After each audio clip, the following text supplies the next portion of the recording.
Bueno, buenos días a todos. Hoy vamos a charlar sobre paciente con los síntomas urinarios o síntomas del árbol urinario. Muy bien. La presentación, digamos, del paciente es un paciente con disuria, ardor, molestias al orinar y orina frecuente y molesta. En general, los síntomas del árbol urinario, un conjunto de síntomas que pertenecen a la irritación o inflamación desde los cálices renales hacia abajo hasta el meato uretral, eh, son una serie de molestias que pueden ser desde cuadros infecciosos o inflamatorios, y en general son bastante comunes en sus causas que lo generan, y obviamente las dos causas más significativas y más importantes son la infección urinaria y la litiasis renal. ¿Cuáles son estos signos y síntomas del árbol urinario? Primero, disuria, o sea, ardor o molestia al orinar, o orina o micción dolorosa. Polaquiuria, eso es orinar más frecuentemente, menor cantidad. O sea, la polaquiuria no es poliuria, la poliuria es aumento del volumen urinario. La polaquiuria no, es aumento de la frecuencia, pero como esas micciones son de muy bajo volumen, cuando yo sumo todos los volúmenes de las micciones, termina siendo un volumen urinario diario de características normales. El tenesmo vesical es la sensación de que luego de orinar nos quedamos con ganas de orinar. O sea, uno termina la micción y cuando termina la micción le da la sensación que todavía tiene orina, aunque en realidad no la tenga y por lo tanto no elimina más orina. O la urgencia miccional. La urgencia miccional es que el paciente de pronto tiene ganas de orinar y tiene que salir corriendo al baño porque si no se orina encima. Esas son las causas de irritación vesical más significativas y más características. Los dolores, o sea, toda esta zona puede generar dolor. El dolor puede ser un dolor vesical, o sea, un dolor localizado en la zona del hipogastrio, o puede ser un dolor uretral, o sea, un dolor que se siente en el trayecto de la uretra. Eso es por la uretritis, la inflamación uretral, que cuando sale la orina, los pacientes sienten salir la orina con sensación de dolor. Dolor en el trayecto de la orina, del trayecto, sí, digo bien, de la orina entre la vejiga y el exterior. Después hay otros dolores relacionados con el uréter, los dolores lumbares y el dolor lumbar irradiado hacia la zona anterior del abdomen. Eso ya lo vamos a ver después en litiasis, es un dolor sumamente característico. Y luego el dolor lumbar, o sea, el dolor en la zona dorsal por digamos, síntomas capsulares de los riñones, o sea, la cápsula del riñón. Estos dolores también pueden ser localizados, uno puede tener un dolor puntual en la zona vesical, o dolores irradiados. Recuerden que toda la parte ginecológica y urológica baja tienen un movimiento, digamos, digamos, una transmisión en la zona, en la época intraútero, que hace que a veces dolores en la zona ginecológica o en la zona vesical se irradien hacia la zona posterior y a veces hacia la zona lumbar. El dolor puede ser un dolor continuo, permanente, la inflamación vesical, una pielonefritis produce un dolor localizado permanente. O los dolores cólicos, ese tradicional dolor que tiene un nivel basal de una intensidad determinada y que de pronto aumenta y disminuye su intensidad en concordancia con contracción y relajación de alguno de los tubos de la vía.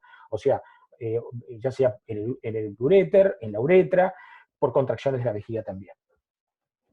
Muy bien, luego la puniopercusión lumbar. La puniopercusión lumbar es cuando nosotros, por ejemplo, golpeamos la zona dorsal, primero desde arriba hacia abajo, en la zona baja del tórax, de un hemitórax, derecho o izquierdo, y de pronto golpeamos en la zona lumbar. Eso genera un dolor en ese lugar muy característico. El paciente nos saca el cuerpo, y eso está definido como puniopercusión lumbar positiva.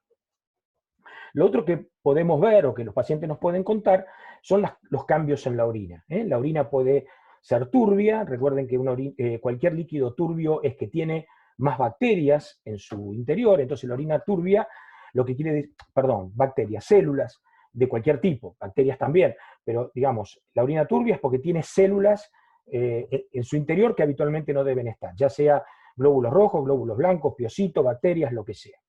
La orina puede ser hematúrica, o sea, puede tener un color Coca-Cola por sangre,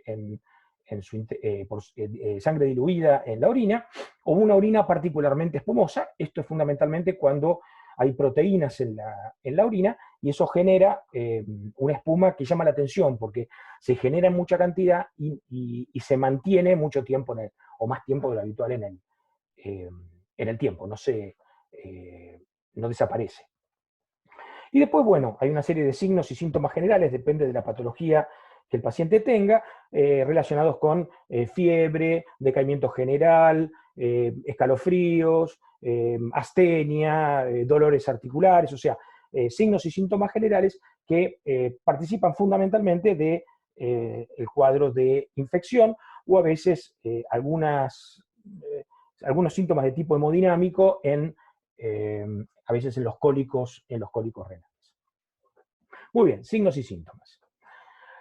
Lo primero, infección urinaria. Como definición, nosotros determinamos que infección urinaria es el establecimiento y la multiplicación de bacterias en el árbol urinario desde el meato uretral, o sea, desde el exterior prácticamente hasta el riñón. Cualquier cosa que infecte ese trayecto se diagnostica o se define como infección urinaria. ¿Cómo puede ser que se infecte eso? Las vías de infección son dos. Una vía de infección ascendente, que es por lejos la más frecuente, o sea, en el exterior hay bacterias que ingresan por el meato uretral, ascienden hacia la vejiga, colonizan la vejiga y habitualmente en ese lugar inicialmente se reproducen y luego contaminan o el uréter hacia arriba o la uretra hacia abajo. Esas infecciones pueden llegar además en la zona calicial renal y generar una infección alta, una infección renal, una pielonefritis. La otra vía de infección es la descendente, o sea, hay de pronto hay un traslado de bacterias a través de la sangre, el paciente tiene una bacteriemia y dentro, digamos, de los tejidos periféricos que se pueden infectar por una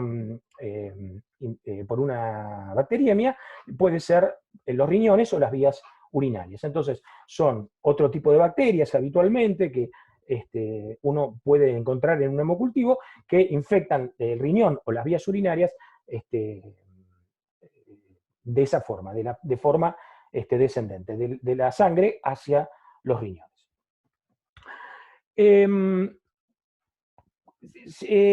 Un tejido que está, o todo un aparato que está en contacto con el exterior, tiene que tener importantes factores defensivos, porque las posibilidades de que entren bacterias a través del meato uretral son bastantes, y por lo tanto debe tener una serie de mecanismos defensivos que evitan una infección, yo diría, casi permanente.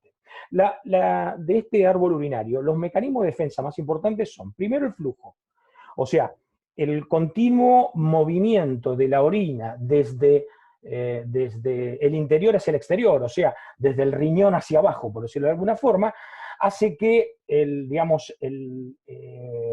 movimiento opuesto, o sea, el movimiento de la uretra para arriba, sea dificultoso. O sea, es como un río que va para un lado y es difícil, un río medio turbulento, que es difícil ir a contramano de la vía urinaria. Por lo tanto, ustedes van a ver, cualquier cosa que altere esto son los factores que generan una infección urinaria. Entonces, primero el flujo. Y el flujo dicho de dos formas, o sea, por el movimiento de la orina hacia abajo, ¿sí? Y por el hecho de como un río que cambia todo el tiempo, o sea, las aguas cambian todo el tiempo, la orina cambia todo el tiempo, o sea que se elimina continuamente y va rotando, digamos, la orina que está dentro del árbol urinario. Entonces, cualquier cosa que mantenga orina durante mucho tiempo, la misma orina mantenida en el árbol urinario durante más tiempo que el habitual, eso es una gran causa de generación de infecciones urinarias. Después tenemos las defensas locales de la uretra, de la vejiga, ahí tenemos las inmunoglobulinas A, tenemos leucocitos, polimorfonucleares, mecanismos de adhesión, etcétera, etcétera, como factores defensivos contra las posibilidades que las bacterias que están en el árbol, fundamentalmente en la vejiga, se prendan ¿cómo se llama? Al endotelio, al epitelio de la vejiga y por lo tanto genere una cistitis o una infección. El otro mecanismo que podríamos hablar como defensa local es, digamos, las bacterias especialmente que las mujeres tienen en su zona perivaginal. Las mujeres tienen lactobacillus en esa zona que por presencia evitan que otras bacterias o los hongos contaminen esa zona. Entonces, si por alguna causa esas bacterias no están, son colonizadas, esa zona es colonizada por habitualmente la más común es la Escherichia coli, que viene de la zona perianal, coloniza la zona y las posibilidades de que esa Escherichia coli después ascienda por la uretra hasta la vejiga son muchísimo más importantes.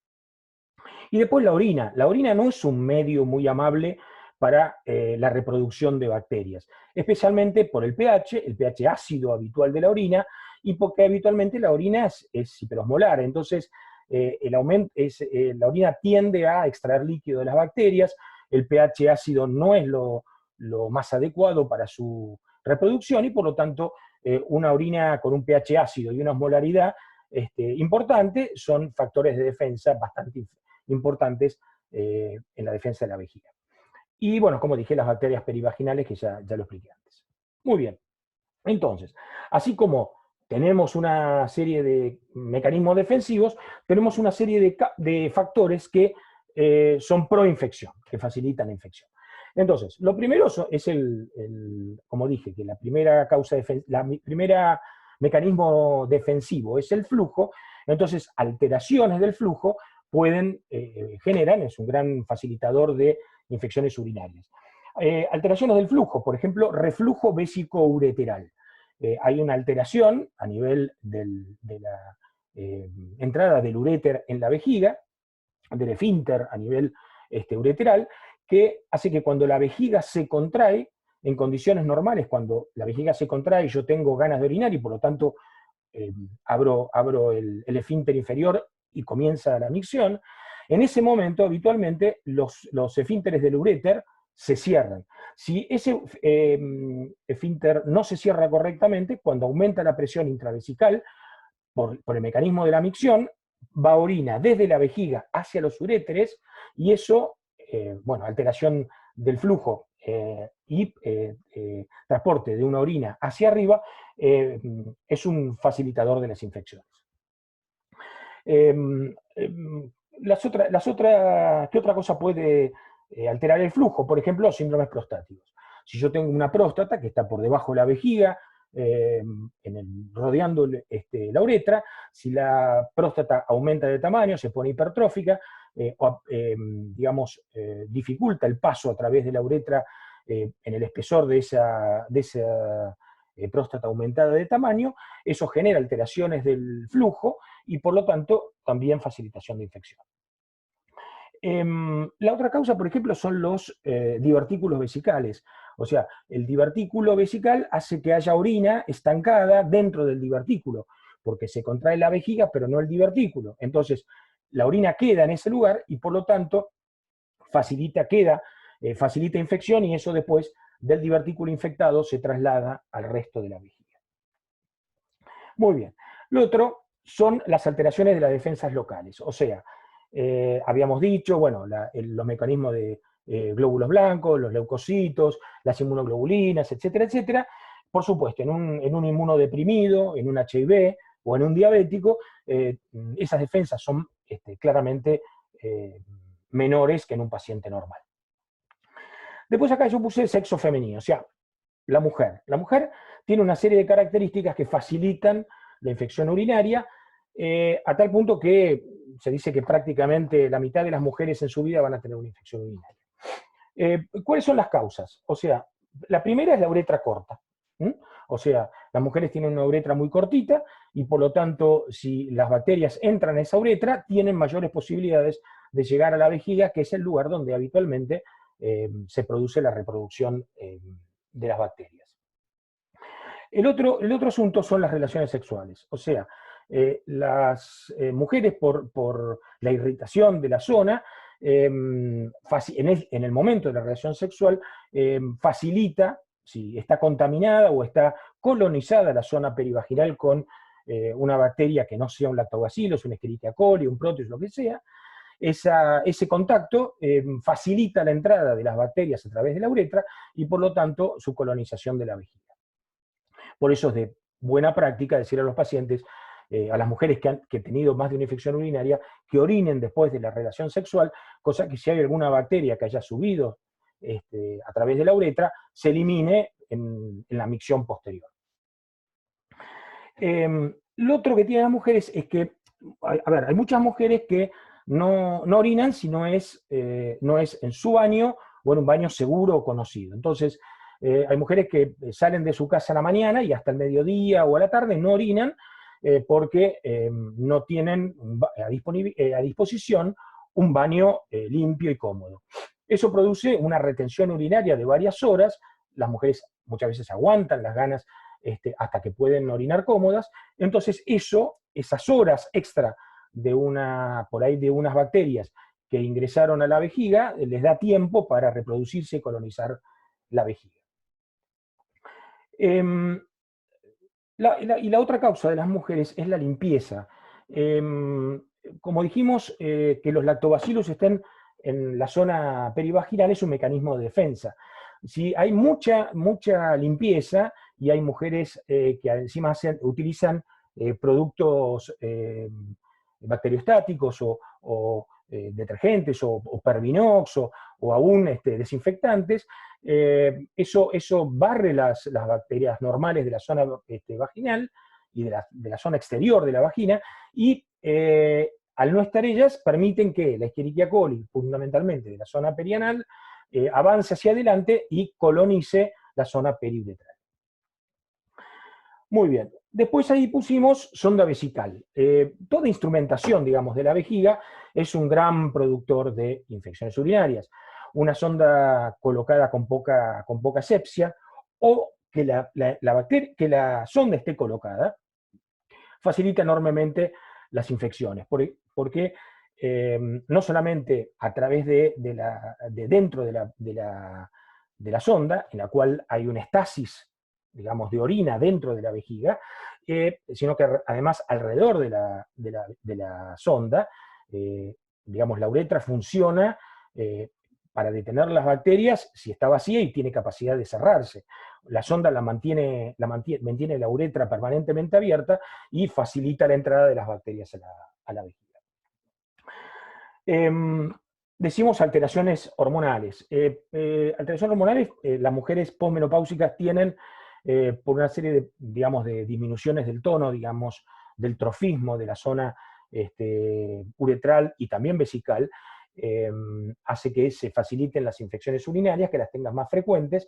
Y después yo pongo embarazo.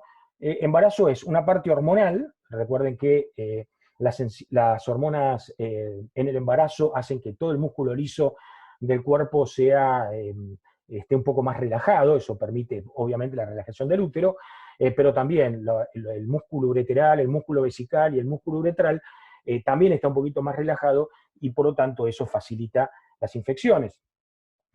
Y lo otro es que también tiene una alteración por el mismo crecimiento uterino, tiene una alteración por compresión en la vejiga, de movimiento de los uréteres, el útero se apoya sobre la zona posterior sobre los uréteres, entonces eso por ahí dificulta un poco el flujo urinario y facilita las infecciones urinarias. Y después las causas genéticas, o sea, genéticamente hay pacientes que tienen una hipogamaglobulinemia o tienen una disminución de las características de las defensas a nivel local vesical, y son pacientes que uno no les encuentra una causa clara que promueva la infección urinaria, a pesar de lo cual tienen infecciones urinarias más frecuentemente. Muy bien. ¿Cuál es el cuadro clínico de la infección urinaria? Primero, el más común y la frecuente es la cistitis, o sea, la infección urinaria baja. Un cuadro clínico que comienza en forma relativamente brusca, rápida, con ardor miccional, dijimos, polaquiuria, tenesmo vesical, dolor suprapúbico, urgencia miccional. O sea, todos síntomas urinarios bajos de la vejiga y de la uretra, de rápida evolución, muy típicos, muy característicos, a tal punto que se puede hacer diagnóstico por teléfono. O sea, usted es una mujer joven, sana, con actividad sexual, con actividad sexual, los llama y le dice, mira, bruscamente empecé a tener ardor cuando orinaba, orino cada rato, me quedo con ganas de orinar, me arde, me duele, listo, infección urinaria, tratamiento. Ese cuadro clínico típico, y en lo que vamos a ver una infección urinaria no complicada, amerita un tratamiento sin ningún otro estudio, ciclos relativamente cortos de antibióticos, y habitualmente la resolución es completa y relativamente sencilla. Infección urinaria baja, típica.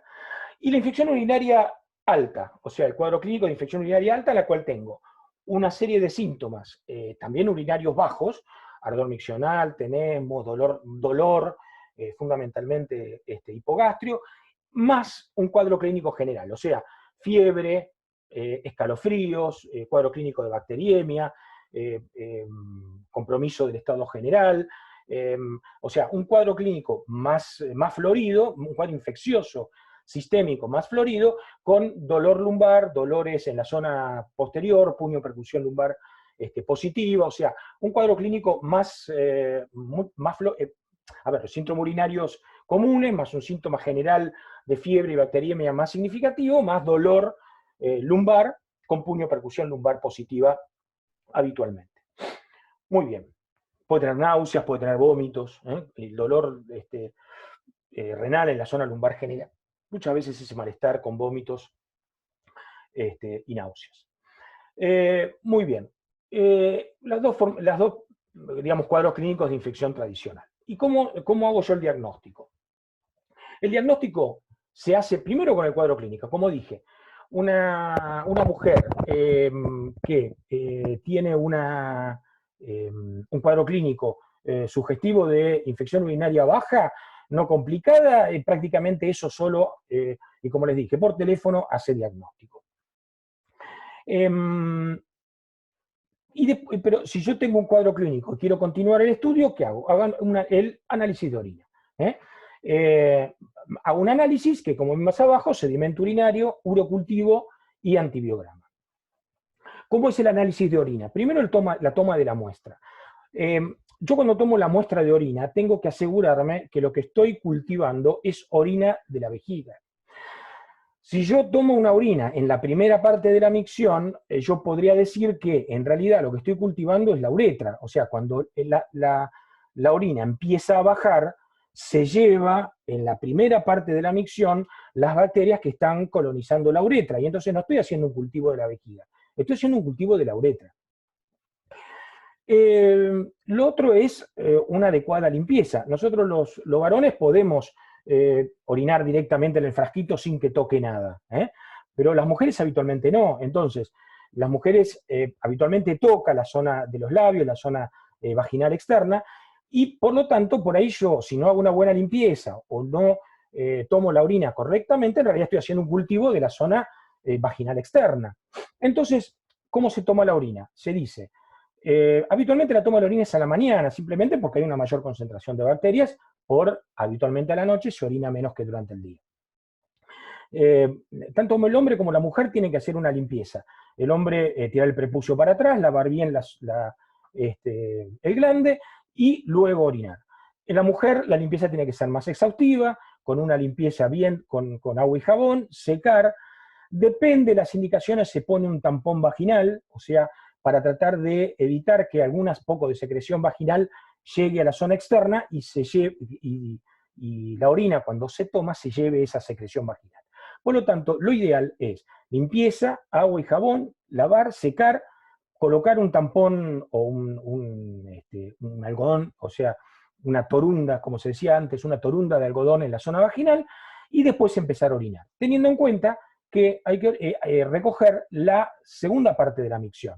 Es cuando se dice el primer chorrito afuera, o sea, el primer chorro, como dije, lava la uretra, entonces el primer chorro va afuera y después se pone el frasquito y se junta. Se dice también que la última parte se desestima, eso es menos importante, porque de todos modos la orina sigue siendo de la vejiga. Eso tiene que cerrarse, obviamente, en un frasco estéril y llevarse inmediatamente al laboratorio. O sea, el urocultivo no puede tomarse a las 3 de la mañana, dejarse en una repisa y llevarse a las 10 de la mañana del día siguiente. En el interín, una bacteria se transforma en muchas. Si hay reacción inflamatoria, no va a ser representativa con respecto a lo anterior. O sea, es la vejiga, la orina en temperatura ambiente puede ser caldo de cultivo. O sea, la orina tiene que tomarse y llevarse relativamente rápido al laboratorio. Y si eso no es posible, bueno, entonces esa orina se pone en la heladera, se deja ahí y se lleva, se saca de la heladera en el momento que se tiene que llevar al laboratorio. Bueno, de la toma de la muestra me parece que no me olvidé nada. Muy bien. Y entonces tomé la orina, la llevo al laboratorio, ¿y qué le pido? ¿Qué es el laboratorio que me va a informar? Primero el sedimento urinario. O sea, se pone la orina debajo en el microscopio y se ve qué tiene. Bueno, primero se centrifuga, por supuesto, y después se ve qué tiene. Y de acuerdo a eso se dice si tiene leucocituria, o sea, normalmente la orina tiene no más de 0 a 3, digamos 0 a 5 leucocitos por campo. O sea, se hace una concentración determinada, se pone en un campo de microscopio y se cuenta la cantidad de leucocitos que hay por campo. Hoy en día ya ahora se hacen de otra forma, con unas enzimas de leucocitos, o sea, hay otras variantes ahora en cómo se hace el estudio de la orina en forma automática y no como antes que se hacía microscopio. Pero para que entendamos, 5 leucocitos por campo de visión por microscopía óptica. Entonces, eso es lo normal. Si tiene más, me van a informar tantos leucocitos por campo, y si son más de 5, eso es leucocituria, que puede ser 5 o 10 leucocitos por campo, o sea, discretamente aumentado, o campo cubierto de leucocitos, en el cual tengo todos los leucocitos a la visión del microscopio. Si tengo piocitos, eso siempre es patológico, o sea, nunca la piuria es normal. Si tengo piocitos, siempre es patológico, y lo otro que vea bacterias, en el cual se hace una coloración de Gram, y eso a mí me sugiere o me orienta viéndola y qué coloración de Gram tiene, me da una idea de qué tipo de bacteria es la que está en este momento produciendo la infección. Después, esa muestra se hace un tratamiento de la orina, una centrifugación y una dilución determinada, y después se lleva a unas cápsulas de Petri en la cual cada bacteria en realidad va a generar una colonia de bacterias. Entonces, de acuerdo a la cantidad de colonias, de acuerdo a la dilución que se hizo, a mí el laboratorio me informa la cantidad de colonias que esa orina tiene. Me identifica el germen con claridad, ya ahí me dice, me pone nombre y apellido, no son bacilo gram negativos, son Escherichia coli, la Escherichia coli, y me dice la cantidad de colonias, la cantidad de bacterias que hay por mililitro. El número que se estableció es 10 a la quinta. Obviamente, cuando yo ponga el corte cuanto más alto, va a tener mayor especificidad, pero menor sensibilidad. Entonces, el corte más lógico es 10 a la quinta. Cuando hay 100.000 colonias, o sea, 10 a la quinta, unidad formadora de colonias, barra colonias o bacterias por mililitro, yo tengo un más que razonable seguridad que el paciente tiene una infección urinaria. Otras situaciones pueden hacer que menos bacteriuria, es un recuento menor, también me indiquen infección urinaria. Por ejemplo, las embarazadas, una embarazada con 10 a la 3 es infección urinaria, la toma de la orina en forma estéril, o sea, por punción vesical, digo bien, o por una inmediata colocación de sonda, eso podría, como es una toma prácticamente estéril, uno asumiría que 10 a la 3 bacterias, o sea, unidades formadoras de colonia por mililitro ya es una infección urinaria. Y finalmente el antibiograma, o sea, lo que se hace es, se siembra sobre cápsulas con un gel con determinadas bacterias diluidas, determinadas antibióticos diluidos, y entonces en algunos lugares crece y en algunos lugares no. Eso determina en el informe, es que si una bacteria es sensible o resistente a un antibiótico determinado.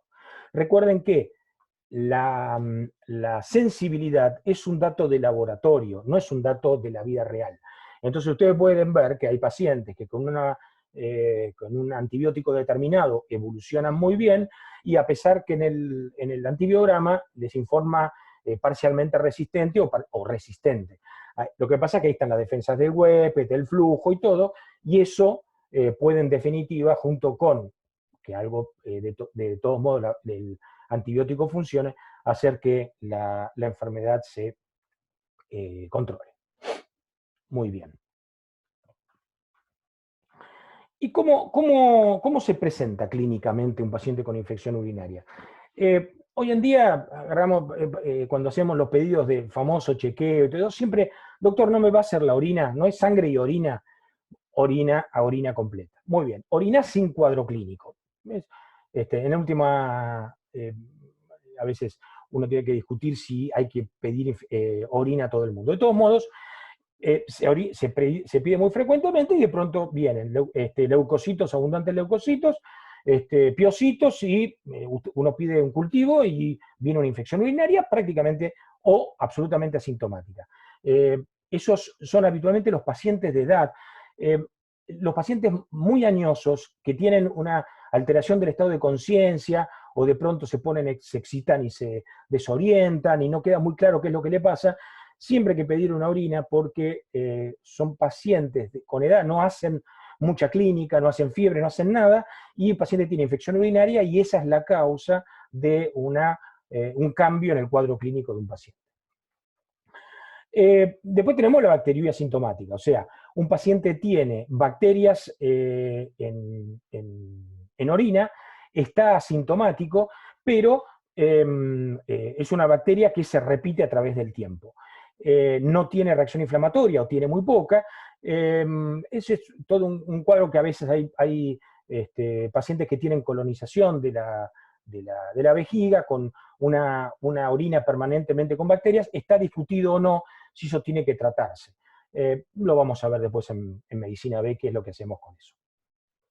La otra forma es la inflamación con cultivo negativo. O sea, yo tengo un paciente que puede o no tener un poco de clínica, le hago un nuevo cultivo, veo reacción inflamatoria, veo leucocitos, veo piocitos, pero no cultiva nada. Tuvimos algún problema.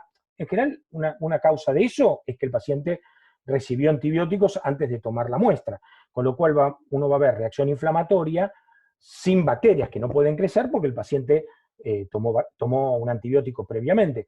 Pero digamos que no toma antibióticos y lo repiten y se vuelve a repetir. Ahí tenemos que empezar a buscar causas de infección urinaria que no respondan a las comunes enterobacterias. Por ejemplo, la clamidia, las neiserias, herpes, las cistitis micóticas. O sea, ahí tenemos que empezar a pedir cultivos de otras características. Bueno, y después la presentación clínica habitual de paciente con una infección urinaria característica. Y ahí tenemos dos divisiones, o sea, infección urinaria complicada o infección urinaria no complicada. ¿Cuál es la otra? Entonces, otras dos presentaciones de una enfermedad ya con una infección urinaria, con un cuadro clínico ya claro. Entonces, infección urinaria no complicada. ¿Esa cuál es? Es una mujer, habitualmente joven, sana, que no tiene factores de riesgo conocidos, habitualmente con vida sexual activa, que tiene un cuadro clínico de una cistitis, síntomas inflamatorios bajos, y que no tiene mayor compromiso de su estado general, salvo las molestias que esto genera. Es una mujer que no está embarazada, es más, puede tener alguna repercusión alta, o sea, algún dolor, algo de fiebre en la zona lumbar, pero mientras que no tenga factores de riesgo y después la bacteria sea una enterobacteria común, no deja de ser una infección urinaria no complicada. Después vamos a ver que esta diferenciación entre complicada y no complicada es lo que determina duración de tratamiento, controles posteriores, qué tipo de antibióticos se coloca, siendo venoso. O sea, tiene mucho que ver después con el tratamiento que se instala. Entonces, dije, infección urinaria no complicada, nada, o sea, mujer joven, sana, con un cuadro clínico determinado, mujer, estoy diciendo, o una infección complicada, infección urinaria complicada. La infección urinaria complicada es la que tiene algún factor. El primero es ser hombre. Los hombres no tienen por qué tener infecciones urinarias con la frecuencia de la mujer, con lo cual una infección urinaria en un hombre ya es complicada por definición. O sea, hay que buscar, hay que estudiar, hay que hacerle un cultivo y hay que buscarle la causa.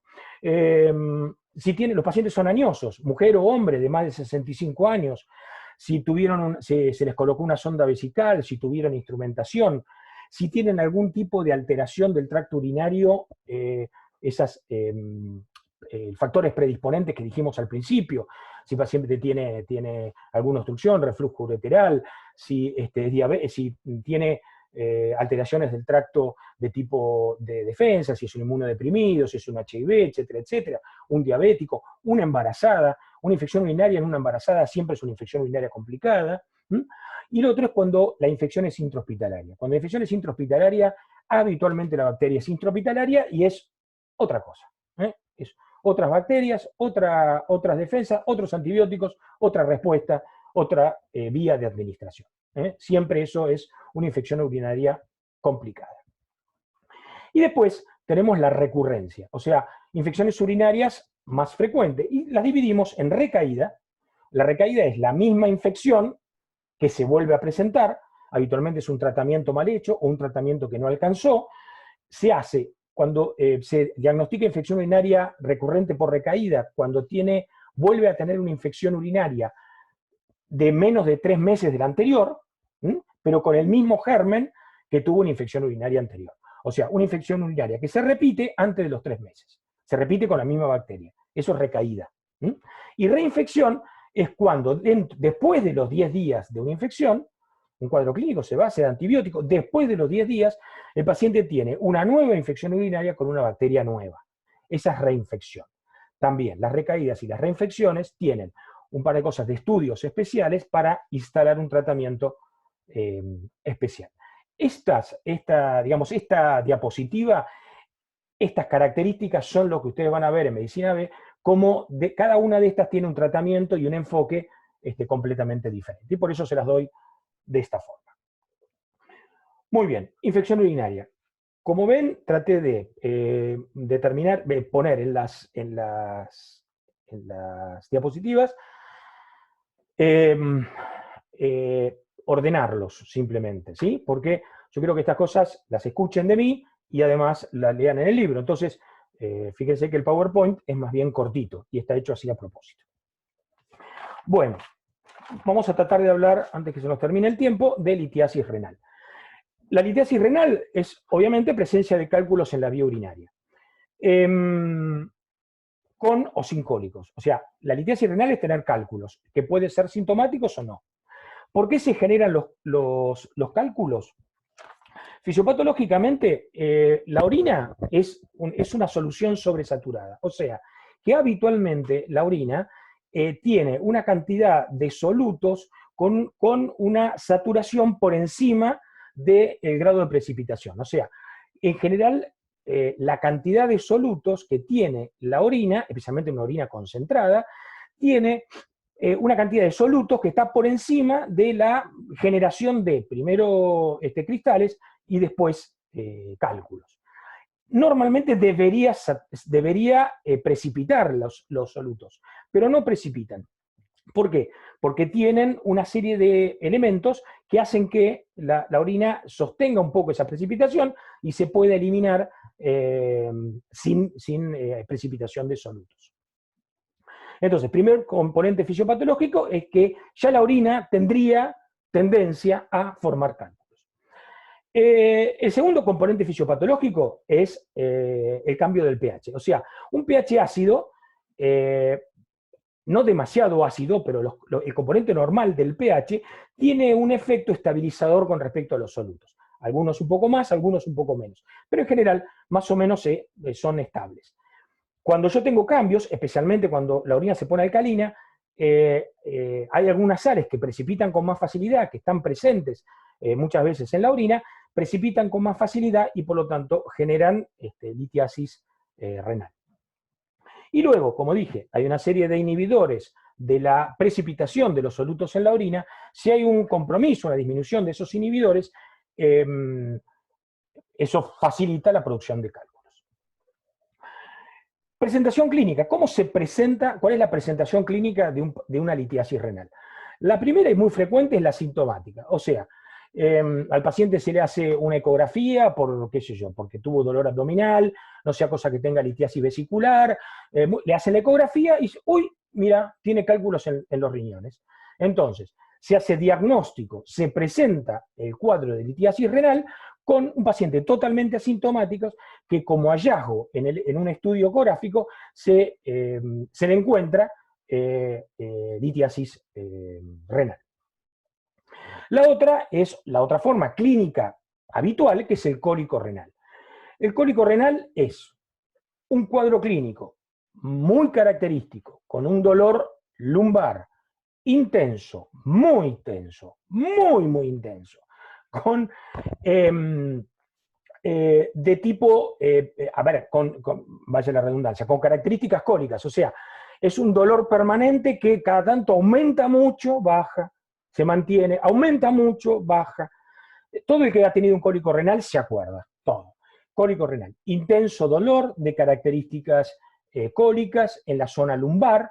Ese dolor se irradia habitualmente, va de adelante hacia atrás y se dirige a la zona inguinal, hacia la zona de los genitales externos. El paciente como que les muestra o les lleva la mano hacia adelante, como que hacia esa zona irradia ese dolor. Eso es mientras que el cálculo está en la zona de los cálices renales o cuando está cursando a través del uréter.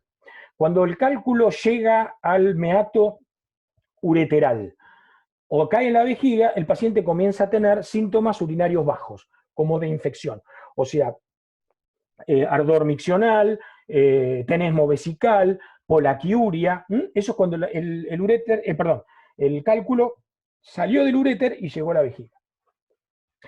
Ese dolor es muy intenso, se puede acompañar de náuseas y de vómitos, de hipotensión arterial,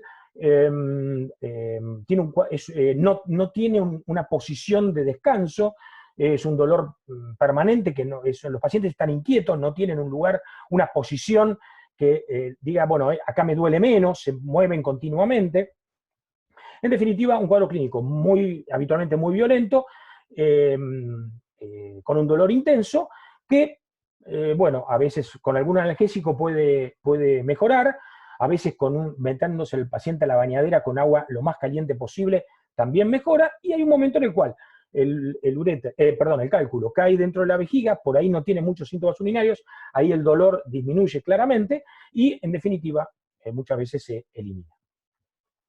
Y lo otro, como una presentación, a veces infección urinaria. O sea, hay pacientes que, como les dije antes, tienen una infección recurrente, entonces repiten, y resulta que cuando lo van a estudiar tiene litiasis renal. ¿Y qué es lo que pasaba?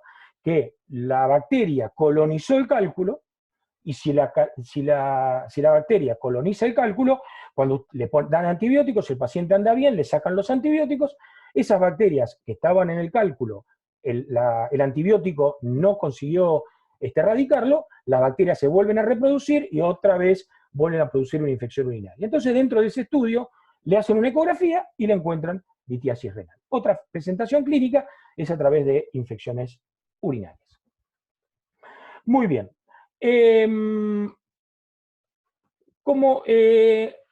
Entonces tenemos un cuadro clínico determinado. Y ahí después decimos, bueno, a ver, ¿cuál es el cálculo? ¿De qué es el cálculo? ¿De qué puede ser el cálculo? ¿Por qué? Porque de acuerdo de qué es el cálculo es la enfermedad que lo genera o el problema que lo genera. El 90% de los cálculos son cálcicos, o sea, son oxalatos o fosfatos de calcio. Son radioopacos, o sea que si ustedes sacan una placa se ven, son radioopacos, se ven, y la causa más común, digamos, es una hipercalciuria, o sea, un aumento de la eliminación de calcio a través de los riñones, ya sea porque hay un aumento de la absorción digestiva de calcio, eso puede ser a veces medicamentoso o características genéticas, ahí tenemos la vitamina D, por ejemplo, la disminución de la reabsorción renal, hay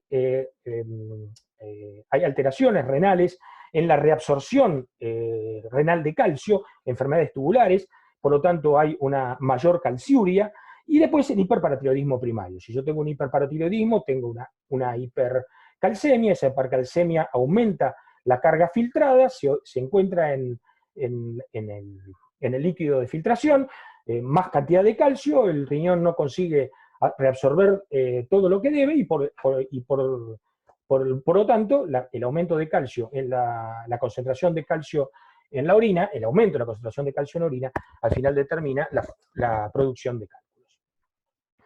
90%. 5% son cálculos de ácido úrico.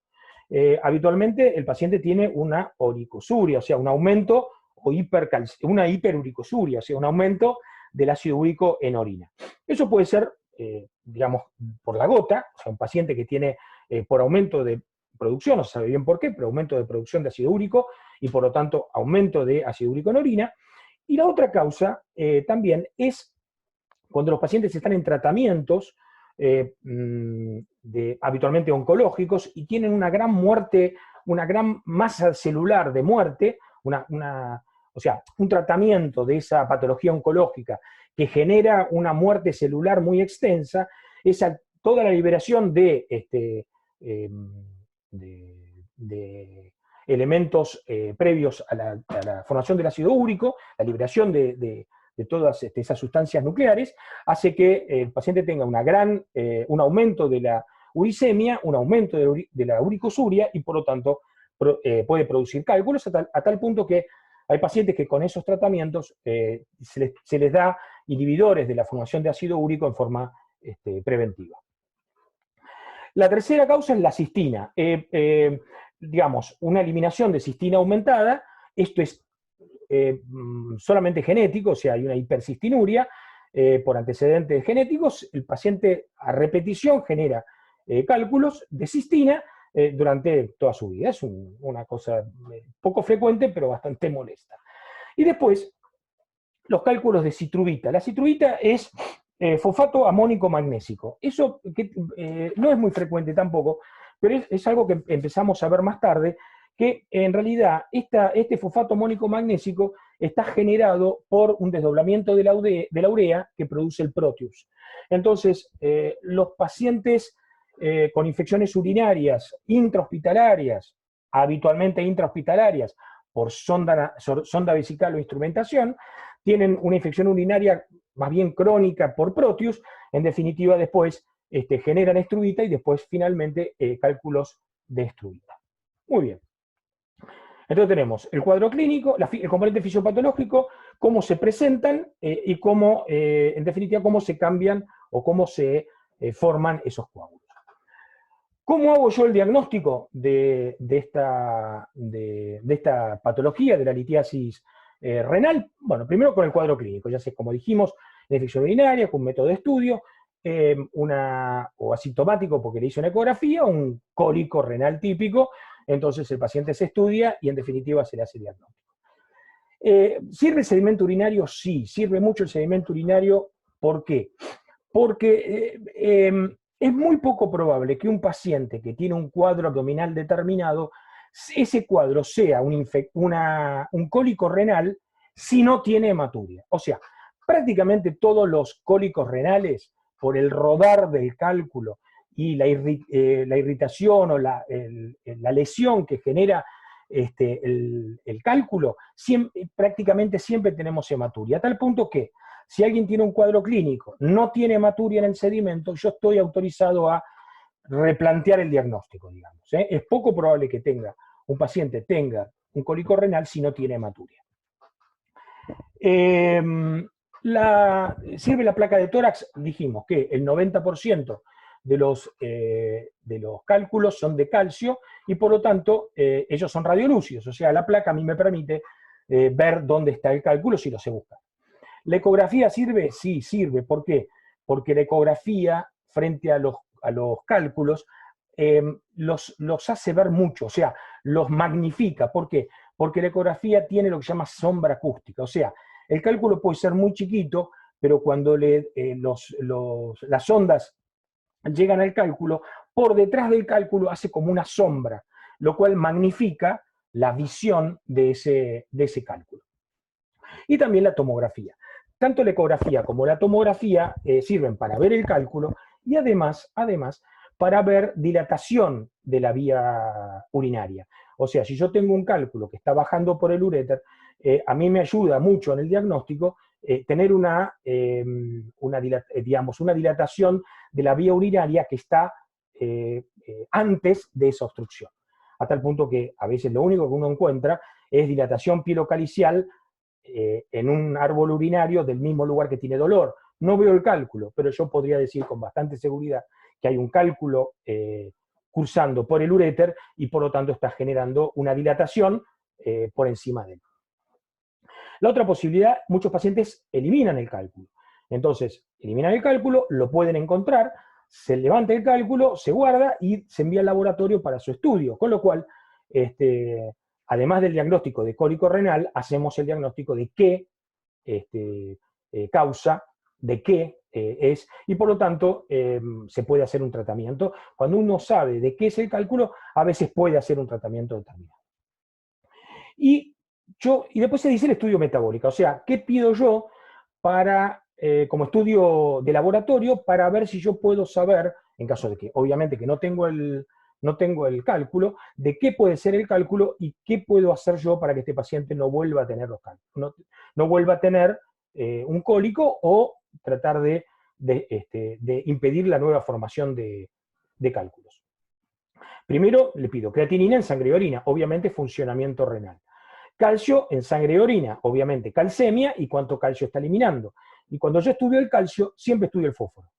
Van de la mano, ayuda a la interpretación de la patología de calcio, ver cómo responde habitualmente el espejo el fósforo. Entonces, calcio en sangre y en orina, fósforo en sangre y en orina. Ácido úrico en sangre y orina, obvio. Si el paciente tiene hiperuricemia y si tiene hiperuricosúria. Ionograma en sangre y en orina, hay una serie de, a veces el sodio, el potasio o el magnesio, a veces ayudan a disminuir la concentración perdón, no la concentración, la precipitación de solutos en la orina, con lo cual la presencia de una determinada cantidad de sodio, si la orina está concentrada, si tiene un menor volumen, y cómo tiene la cantidad de sodio o potasio en orina, orientan también. Igual que el magnesio en sangre y orina, el oxalato, el calcio y los oxalatos, también como en una presencia aumentados en orina, y el citrato, perdón, yo creo que no lo dije eso, el citrato es uno de los elementos que ayudan a que la orina no precipite sus solutos. Perdón, eso creo que me quedó. Entonces, el citrato es diluido, hay una cantidad de citrato en la orina, el citrato impide dificulta la precipitación de solutos en la orina. y por lo tanto la producción de cálculos. Junto con, obviamente, el volumen urinario. O sea, si yo tengo permanentemente una orina muy concentrada, al estar muy concentrada tiene una relación entre solvente y solutos, con una alta porción de solutos y por lo tanto una mayor posibilidad de precipitación. Si tengo un volumen mayor, los solutos están más diluidos y la posibilidad de precipitación es mucho menor. Muy bien, acá terminamos. Les dejo entonces, el PowerPoint con esto es lo que yo creo que con esto alcanza en cuanto a los temas, con lo que les he contado, y son temas que son fáciles de leer y fáciles de estudiar en los libros. Así que, como siempre les digo, les agradezco mucho, muchas gracias, tengan buen día y vayan a estudiar. Muchas gracias.